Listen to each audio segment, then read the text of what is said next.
যশোরের আল্লাহ লেখা ভাস্কর্য।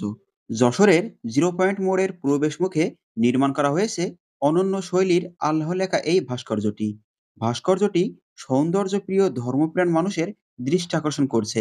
দেখা গেছে একটি গাছের আকৃতি দিয়ে আল্লাহ লেখা ভাস্কর্য শোভা ছড়াচ্ছে। যশোর পৌরসভা থেকে এটি নির্মাণ করা হয়। ভাস্কর্যটিতে লেখা রয়েছে আল্লাহ নাম। রাতে আলোর ঝলকানিতে এর সৌন্দর্য যোগ হয়েছে নতুন মাত্রা। যশোর পৌরসভা এর উদ্যোগেই এই ভাস্কর্যটি নির্মাণ করা হয়েছে। ভাস্কর্যটির শুভ উদ্বোধন করা হয় ১৬ই ডিসেম্বর ২০২০। এই ভাস্কর্যটির খুবই সন্নিকটে নির্মিত হয়েছে খেজুর গাছের ভাস্কর্য। নজর কাড়া সৌন্দর্যের ৩টি খেজুর গাছের ভাস্কর্য সেখানে শোভা ছড়াচ্ছে। ৩টি খেজুর বৃক্ষেই রসের ঠিলে ঝুলে আছে। রাতে সড়ক বাতির আলো ছড়ালে খেজুর গাছের ভাস্কর্য ও আল্লাহ ভাস্কর্যটি যেন আলোর আভা ছড়ায়।